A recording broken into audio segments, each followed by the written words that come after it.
Bon, bah, a priori, dans la série La liberté d'être, il y a vraiment quelque chose là qui pousse. Et j'enchaîne les vidéos sans savoir vraiment le thème de la suivante. Mais comme un élan, là, il y a vraiment quelque chose de très très puissant qui traverse mon corps et qui vient communiquer avec toi et transmettre son message. Donc je vais écouter le thème de ce qui vient maintenant. Et le thème de ce qui vient maintenant, spiritualité. Ouh là là là là. Oh ouais, non, mais là, bon, là, je vais les laisser parler parce que c'est un peu compliqué comme sujet. Ok, donc je vais laisser parler. Quand je dis les laisser parler, c'est la part de moi la plus sage qui parle à travers moi et non pas Coco. Ok, donc je me centre dans mon cœur pour que ce soit vraiment reçu à partir du cœur. Ok, je t'invite à recevoir du coup à partir de ton cœur. Ok, la spiritualité, c'est justement pas quelque chose d'extérieur. C'est pas acquérir de nouvelles ressources ou de nouvelles compétences ou de nouvelles techniques ou de nouvelles pratiques. La spiritualité est un mot qui n'a plus tellement de sens, mais dans ce que je sens, c'est-à-dire le soi, les retrouvailles avec l'être magique que nous sommes, c'est pouvoir se réasseoir dans son cœur, c'est pouvoir se poser totalement dans son cœur, à nu, tel qu'on est, dans l'instant, qu'on qu'on soit à l'aise avec qui on est dans l'instant, qu'on soit dans un bien-être et un accordage avec nous-mêmes, ou qu'on soit dans un étirement, un tiraillement intérieur, peu importe. Qu'on puisse aller se poser dans le cœur, et à partir de ce cœur, juste observer, juste être témoin de la pièce de théâtre qui se joue, sans attachement à cette pièce de théâtre, avec de la distance, avec une prise de recul, et de simplement être en amour à cet endroit, être dans l'acceptation, dans le cœur, quel que soit ce qui est là.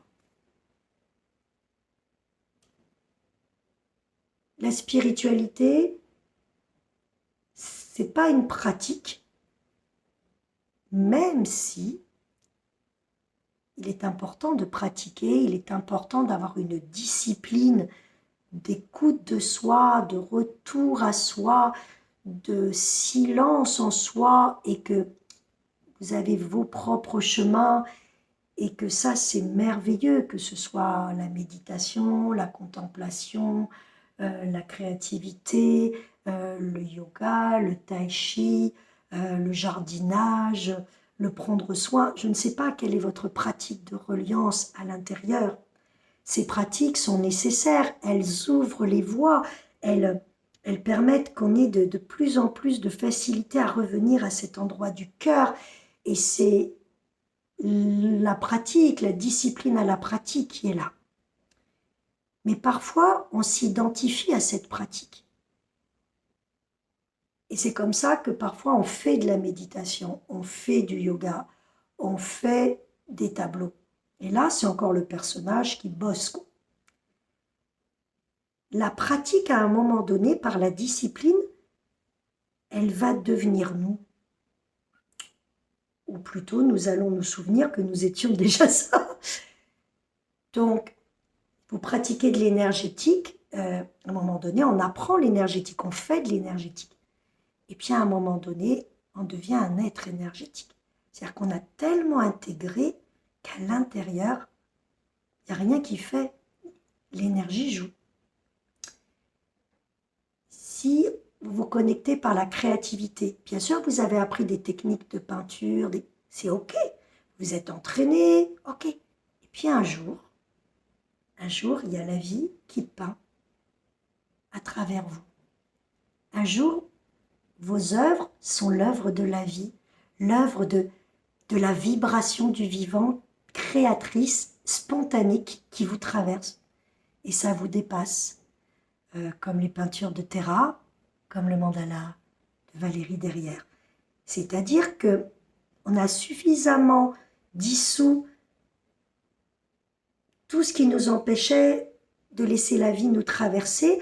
L'ego s'est suffisamment dissous, le personnage est suffisamment en retrait pour que quelque chose de grand se serve d'un chemin par lequel on avait labouré, on avait nettoyé. Du coup, le chemin, il est très accessible.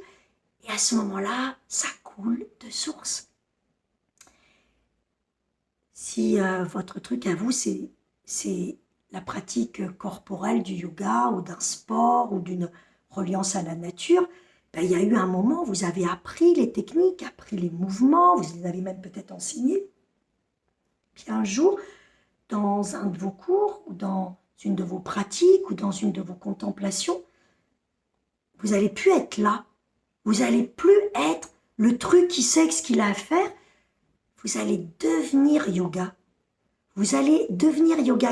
La vie se sert de ce yoga que vous maîtrisez pour s'inviter et vous sentez qu'il y a quelque chose de plus grand qui est là. Il y a une vibration, il y a une présence qui est yoga.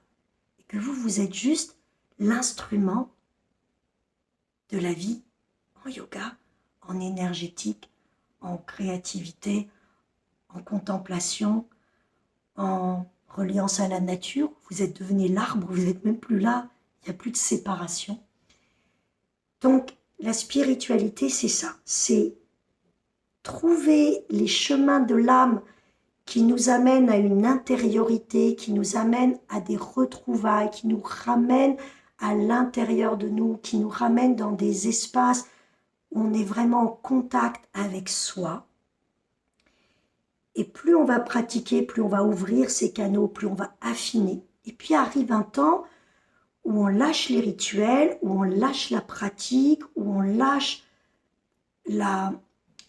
ce qu'on nous a appris, parce que c'est complètement intégré, c'est complètement approprié et ça devient pure énergie, ça devient pure fluidité, ça devient pure vibration et c'est empli de vie. Alors à l'intérieur, à cet endroit, nous nous sentons en paix, quoi qu'il se passe, même si on est en plein deuil, en pleine tornade, en plein conflit, il y a quelque chose qui est en paix et qui œuvre en paix. Il y a quelque chose qui est là en amour et qui se dépose en amour. Et puis, il y a ce vivant qui est quand même là. C'est peut-être pas une joie démonstratrice, mais quand je dis joie, ça veut dire il y a du vivant. Il y a quelque chose à l'intérieur qui reste là. Et la spiritualité, dans ce que je peux témoigner, pour moi, c'est ça. C'est suffisamment se laisser en retrait, s'abandonner, se dissoudre, plus rien vouloir dans la tête et laisser la place à quelque chose de plus grand qui, par les chemins vers lesquels nous sommes très facilement connectés, va couler en nous pour nous permettre d'incarner, d'être l'être le plus en paix possible, le plus en amour possible et le plus vivant, vibrant, joie possible qu'il est à l'instant, dans la circonstance de l'instant, du mieux qu'on peut. Et vous sentez comme c'est bon. Et à cet endroit, nous émanons une vibration la plus accordée possible, même si ça fait des croûtes parce que c'est compliqué. Il y a quelque chose à l'intérieur qui reste accordé et qui continue de garder le cap et qui va, par sa vibration, continuer de dissoudre tout ce qui est à dissoudre, continuer d'onduler la vie, continuer de rayonner, de répandre autour. Et bien au moins, l'engagement, la part d'être le plus authentique, le plus spontané possible et d'œuvrer à vibrer, à incarner, à semer le plus de paix, d'amour et de joie, sans rien forcer, juste en revenant dans le cœur et en le laissant être qui il est déjà. Voilà, c'est une drôle de définition. J'aurais pas pu la faire en une seule phrase, mais je suis sûre qu'elle est venue toucher quelque chose dans ton cœur, en tous les cas du mien. C'est toute cette vibration que je t'offre et toute cette paix, cet amour et cette joie de qui tu es, qui se reconnaît simplement dans la vibration incarnée à ce moment qui je suis, paix, amour et joie, mais qui n'est que la même chose que toi.